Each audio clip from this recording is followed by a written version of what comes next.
नमस्कार, मैं हूं ज्योति प्रकाश रंगा और आप देखना शुरू कर चुके हैं आरएम न्यूज़ बीकानेर। मेरे यूट्यूब चैनल ज्योति टाइम्स पर बीकानेर संभाग की ताज़ा तरीन खबरें प्रतिदिन मैं आप लोगों तक लेकर आता हूं। बीकानेर की ताज़ा तरीन खबरों को देखने के लिए मेरे यूट्यूब चैनल ज्योति टाइम्स को सब्सक्राइब करना मत भूलिए। अगर आपने मेरे यूट्यूब चैनल ज्योति टाइम्स को सब्सक्राइब नहीं किया है तो पहले सब्सक्राइब कर लीजिए, उस पर शेयर कीजिए, कमेंट करिए और मुझे अपनी प्रतिक्रियाएँ लिख लीजिए। और अब डालते हैं बीकानेर में आज दिन भर क्या रहा, खास डाल लेते हैं एक नजर। 13 मार्च को आयोजित होगा SKRU का 22वां दीक्षांत समारोह। राज्यपाल हरिभाऊ बागड़े की अध्यक्षता में होगा समारोह।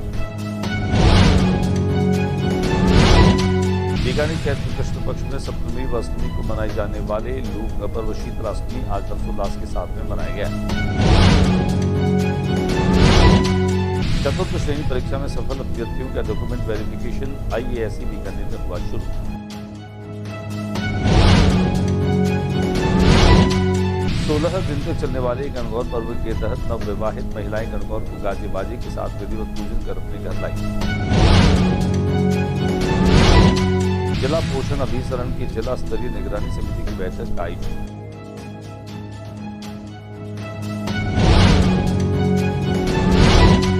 जोटभीड़ में विकास कार्य को लेकर BDA के अंदर लोग बैठे धरने पर लंबे समय से लोग बिजली पानी की मांग कर रहे हैं।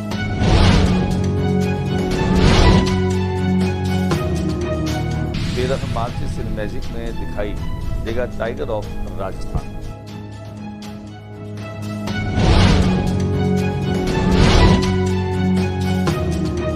बीकानेर के शहर की व्यास कॉलोनी पुलिस थाना क्षेत्र में एक व्यक्ति ने फांसी लगाकर आत्महत्या की।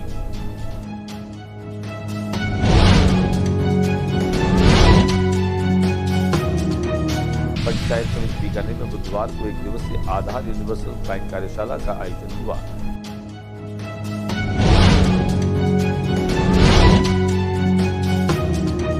केंद्रीय कारागृह बीकानेर में जिला पुलिस व प्रशासन द्वारा सघन तलाशी अभियान।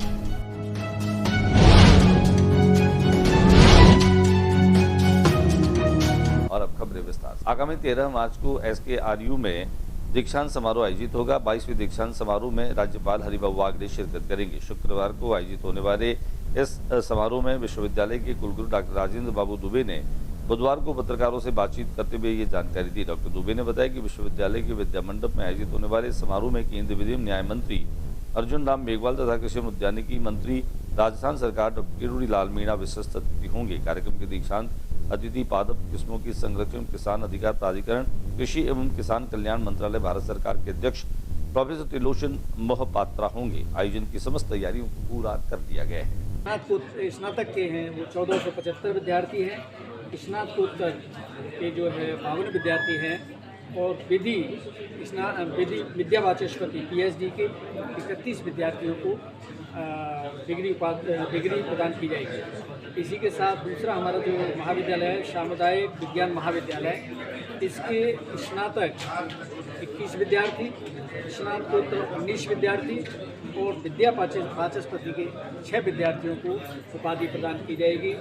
और IABM इसके 89 स्नातकोत्तर विद्यार्थी और 1 PhD विद्यार्थी को उपाधि प्रदान की जाएगी। इसके साथ साथ 17 विद्यार्थियों को स्वर्ण पदक, 2 विद्यार्थियों को कुलाधिपति स्वर्ण पदक से सम्मानित किया जाएगा।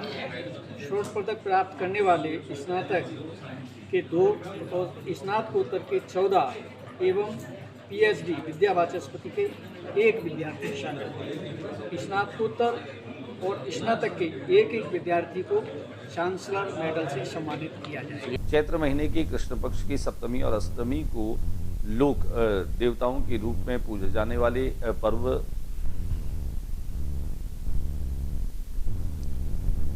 चैत्र महीने के कृष्ण पक्ष की सप्तमी और अष्टमी को शीतला सप्तमी और शीतलाष्टमी मनाई जाती है। इस दिन लोग अपने घरों में एक दिन पहले पकवान बना लेते हैं, फिर जो बनाया हुआ पकवान होता है अष्टमी के दिन उसका वो पारना करते हैं, वही भोजन भी दिन भर ग्रहण करते हैं। ये मौसम और ऋतु परिवर्तन का भी पर्व है।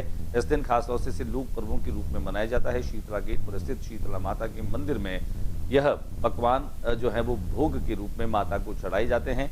माता से आरोग्य की कामना की जाती है। लोग अपनी मन्नतें मांगते हैं और शीतल पानी से अभिषेक जो है वो माता का किया जाता है। आइए हम आपको दिखाते हैं बीकानेर में इस लूप पर्व की वो तस्वीरें, झलकियां, जिनमें खास तौर से सप्तमी और अष्टमी दोनों ही दिन लोगों ने इस पर्व को धूमधाम हर्ष और उल्लास के साथ में मनाया।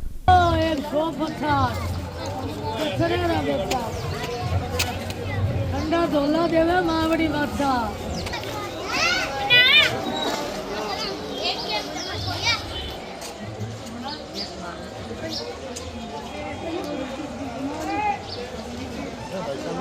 राम राम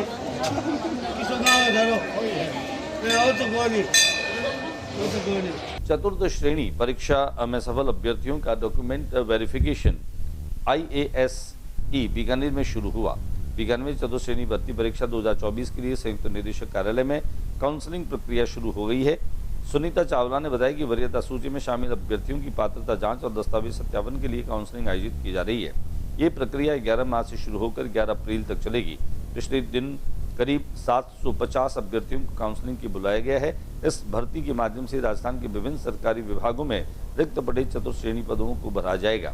गौरतलब है कि चतुर्थ श्रेणी भर्ती के लिए ऑनलाइन आवेदन मार्च अप्रैल 2025 में किए गए थे और परीक्षा 19 से 21 सितंबर 2025 के बीच में आयोजित की गई थी। 16 दिनों तक चलने वाले गणगौर महोत्सव में महिलाएं जो हैं और नवविवाहित महिलाएं जो हैं वे गणगौर को गाजे बाजे के साथ विधिवत पूजन करके और अपने घर ले आई हैं। सवेरे छोटे छोटे बच्चों को दूल्हा दुल्हन बनाकर गाजे बाजे के साथ विधिवत पूजा अर्चना कर गणगौर को घर लाया गया। गणगौर पूजन की अलग रीति क्षेत्र में प्रचलित है। त्योहार पर हर सुबह गणगौर माता की मंगल गीत गाते हुए पूजा अर्चना की जाती है। शाम को पूजन करने वाली बालिकाएं तथा अन्य महिलाएं किसी जलाशय से पानी लाकर धूप से उसकी पूजा करती है तथा मंगल गीत गाती है। वहीं सूर सागर के पास स्थित मंदिर में भी विभिन्न स्थानों से गणगौर की शोभा यात्रा निकाली गई। शोभा यात्रा में महिलाओं युवतियों ने उत्साहपूर्वक भाग लिया। बैंड बाजों पर महिलाओं ने जमकर नृत्य किया। दिखाते हम आपको इसकी कुछ झलकियां, कुछ तस्वीरें। जी, गवर का त्योहार लड़कियां अच्छे पति की प्राप्ति के लिए करती है और महिलाएं अपने पति की लंबी आयु के लिए करती है। इसके होली के अगले दिन से ही गवर की पूजा का प्रारंभ हो जाता है। होली की राख से पिंडोले बनाई जाती है और 8 दिन उनकी पूजा की जाती है, जिसके बाद में मिट्टी से गवर माता और विसर्जन बनाकर 8 दिन तक उनकी पूजा की जाती है और महिलाएं हर्षोल्लास के साथ इसकी पूजा करती है। आज क्या किया हमने? आज बच्चों को गवर माता और विसर्जन का रूप बनाकर लेकर आए हैं यहाँ पे और इनको लेकर जाते। जिला पोषण अभिसरण समिति की जिला स्तरीय निगरानी बैठक आयोजित की गई। महिला और बाल विकास विभाग की जिला पोषण अभिसरण की जिला स्तरीय निगरानी समिति की बैठक बुधवार को ADM प्रशासन सुरेश कुमार यादव की अध्यक्षता में कलेक्ट्रेट सभागार में हुई। बैठक में श्री यादव ने कहा कि जिले के सभी आंगनबाड़ी केंद्रों पर पोषाहार का वितरण समय पर करे, इसमें किसी प्रकार की लापरवाही न बरती जाए। आंगनबाड़ी के बच्चे ही भविष्य में देश के युवा होंगे, लिहाजा पोषण वितरण में कोताही न बरतें। आंगनबाड़ी केंद्रों पर टीकाकरण भी समय पर हो। सभी आंगनबाड़ी केंद्र भवनों का पट्टा बनाना भी सुनिश्चित करें। श्री यादव ने ये भी कहा कि जिले में कुछ आंगनबाड़ी केंद्र ऐसे हैं जहां उनका भवन तो बना हुआ है लेकिन उनका पट्टा नहीं है, तो ऐसे में संबंधित ग्राम पंचायत में पट्टे के लिए आवेदन करवाएं। उन्होंने जिले में जर्जर आंगनबाड़ी केंद्रों को प्राथमिकता से चिन्हित कर प्रस्ताव भिजवाने एवं नव निर्माण हेतु चयनित केंद्रों पर कार्रवाई सुनिश्चित करने के निर्देश भी दिए। जोड़बीड़ में विकास कार्यों को लेकर के और BDA के अंदर लोग बैठे धरने पर लंबे समय से रोड, बिजली, पानी की मांग कर रहे थे। BDA के इन तमाम लोगों ने आज BDA के बाहर ही जोरदार प्रदर्शन किया और नारेबाजी की। दिखाते हम आपको इस प्रदर्शन की कुछ संपादित अंश। नहीं किसी से भीख मांगते, हम अपना अधिकार मांगते, नहीं किसी से भीख मांगते। BDA प्रशासन मुर्दाबाद, मुर्दाबाद, मुर्दाबाद। BDA प्रशासन मुर्दाबाद, मुर्दाबाद, मुर्दाबाद। कलेक्टर साहिबा होश में आओ। जोड़बीड़ के अंदर 2025 के अंदर जो आवंटन किया था, उस आवंटन के संदर्भ में विकास कार्यों को लेकर के हम लंबे समय से संघर्षरत थे। आज हम यहाँ पे मैडम से मिलने के लिए आए थे, लेकिन मैडम ने मिलने से कर दिया इनकार। हम सिर्फ और सिर्फ विकास की बात कर रहे हैं, इसके अलावा किसी चीज़ की बात नहीं कर रहे हैं। वहाँ पे 18 सालों के बावजूद भी रोड, बिजली, पानी का पूर्णतः अभाव है और ये लगातार हम उनसे मांग करते आ रहे हैं, लेकिन ये बिल्कुल भी सुनवाई नहीं कर रहे। अब आगे क्या मांग करें? आगे तो हम यहीं पे उनसे मिलने के इंतजार में बैठे हुए हैं। ये मिलने के लिए कहते हुए तो हम उनसे मुलाकात करें और उनसे पूछें कि वर्तमान स्थिति क्या चल रही है, काम क्यों नहीं हो रहे। मांगे नहीं मानी गई तो क्या करेंगे? आपकी आवाज़ सुन नहीं पाएंगे। नाम बताएं।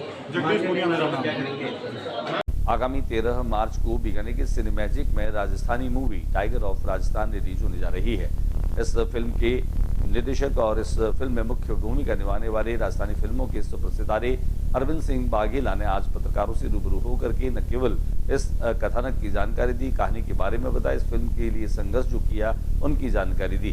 साथ ही साथ इस पत्रकार वार्ता समारोह में जहां संभागीय आयुक्त विश्राम मीणा भी मौजूद रहे, बड़ी संख्या में पत्रकारों को संबोधित करते हुए अरविंद सिंह बाघेला ने कहा कि वे सभी जो हैं उनका सपोर्ट करें, क्योंकि वे मुंबई में रह करके और राजस्थानी भाषा और राजस्थानी फिल्मों के लिए संघर्ष कर रहे हैं। इस संघर्ष में उन्होंने कहा कि मुझे समूचे राजस्थान के लोगों का प्यार और स्नेह चाहिए। उन्होंने इस बात का भी संकल्प दोहराया कि वे अपनी अंतिम सांस तक अपनी मिट्टी राजस्थान के लिए और राजस्थानी के लिए काम करते रहेंगे। दिखाते हैं हम आपको इस पत्रकार वार्ता के संपादित अंश और इसके साथ ही इस फिल्म का ट्रेलर भी जो है वो प्रदर्शित किया गया।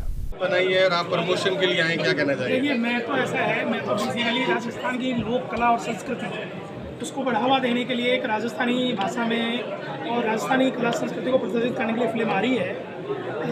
मैं तो उसी दृष्टिकोण से आया हूँ कि हमारे राजस्थान की कला और संस्कृति को बढ़ावा मिले। बाकी फिल्म की अंदर की कहानी और कैरेक्टर से मैं बहुत ज़्यादा वाकिफ नहीं हूँ, और कुल मिलाकर के मैं तो यही कहूँगा कि अल्टीमेटली जैसे अभी अरविंद जी ने बताया था कि हम बेसिकली एक अच्छे रास्ते पे चल के अपनी एथिक्स को नहीं भूलें, ये इस फिल्म का संदेश है। तो मैं समझता हूँ इसमें कुछ न कुछ अच्छा मैसेज होगा और लोगों के लिए अच्छा एक मनोरंजन का अच्छा एक विषय। गैंगस्टर से इंस्पायर होकर फिल्म बना, किस स्टोरी पर बेस है? कहते हैं आनंद पाल पर ये स्टोरी बनाई गई। सर, उनसे इंस्पायर्ड हुआ हूँ। आप किसी से इंस्पायर्ड हो सकते हो, जैसे इंदिरा जी से हुए, मनमोहन सिंह जी से हुए, गांधी जी से हुए। तो मुझे भी एक कैरेक्टर ऐसा लगा कि एक पढ़ा लिखा इंसान वो गलत रास्ते पर जाने के बावजूद भी उन्होंने अपनी अच्छाई नहीं छोड़ी। तो वो है टाइगर ऑफ राजस्थान की स्टोरी। आनंद पाल को तो गैंगस्टर के रूप में देखते हैं, गैंगस्टर पर फिल्म आपने बनाई, क्या कहना चाहेंगे? सर, ऐसे देखने जाए तो बहुत सारे कैरेक्टर ऐसे होते हैं जिनकी रास्ते भले बुरे होते हैं लेकिन उनके काम तो अच्छे होते। तो हम उस काम के लिए, इसमें इंस्पायर्ड होने के लिए एक फिल्म बनी जिसके अंदर हम मैसेज डाल रहे हैं कि आपके अपने एथिक्स को मत मारिए। आप जिस पोजीशन में हो, जिस सिचुएशन में हो, आप अपने एथिक्स को मत मारिए। कास्टिंग में कौन कौन है? कास्टिंग में है रंजीत जी, ग्रेट विलन। उसके अलावा देवलीना भट्टाचार्य, उपासना सिंह, दीपशिखा नागपाल, राजू श्रेष्ठा, उसके अलावा दिलीप सेन म्यूजिक डायरेक्टर, बहुत सारे लोग हैं इसमें। सिनेमाघरों में कब आ रही है पिक्चर? ये फिल्म आपके शहर बीकानेर में सिने मैजिक में डेली 12 से 3 13 मार्च 2026 को रिलीज हो रही है। लागत कितनी आई इसकी? ये राजस्थान की अभी तक की सबसे महंगी फिल्म, करीब 2.5 करोड़ के ऊपर की फिल्म है। बीकानेर शहर के व्यास कॉलोनी थाना क्षेत्र में एक व्यक्ति ने फांसी लगा करके और आत्महत्या कर ली। घटना बीती रात को करीब 11:15 बजे की है, जहाँ उदासर निवासी मघाराम पुत्र चतराराम फंदे से झूलता मिला। सूचना मिलते ही खिदमतगार खादिम सोसाइटी और असहाय सेवा संस्थान के सदस्य राजकुमार, जुनैद खान, शोएब, इमरान, मोइनुद्दीन एम्बुलेंस के साथ मौके पर पहुंचे। शव को संबंधित व्यास कॉलोनी थाना पुलिस की जांच व निगरानी में पीबीएम अस्पताल पहुंचाया गया। पुलिस मामले की छानबीन कर रही है। पंचायत समिति बीकानेर में एक दिवसीय आधार यूनिवर्सल क्लाइंट कार्यशाला का आयोजन किया गया। कार्यशाला का शुभारंभ सूचना प्रौद्योगिकी एवं संचार विभाग के अतिरिक्त निदेशक श्री सत्येंद्र राठौड़ ने किया। कार्यशाला में जिले के विभिन्न रजिस्ट्रार संस्थानों, DOIT, बैंक, पोस्ट ऑफिस तथा ICDS आदि के आधार पर ऑपरेटर उपस्थित रहे। इस दौरान UIEDAI के क्षेत्रीय कार्यालय जयपुर के सहायक प्रबंधक आशुतोष कुमार ने बताया कि आधार यूनिवर्सल क्लाइंट UIDAI द्वारा विकसित एक विशेष सॉफ्टवेयर है, जिसके माध्यम से ऑपरेटर आम जन की डेमोग्राफिक डिटेल्स जैसे नाम, पता, मोबाइल नंबर तथा ईमेल आदि को प्रभावी ढंग से अपडेट कर सकते हैं। जिला प्रशासन और जिला पुलिस विभाग के संयुक्त तत्वावधान में केंद्रीय कारागृह बीकानेर में सघन तलाशी अभियान शुरू किया। इस तलाशी अभियान का उद्देश्य कारागृह में बंदियों के पास में किसी भी प्रकार की अवैध सामग्री की मौजूदगी की जाँच करना था।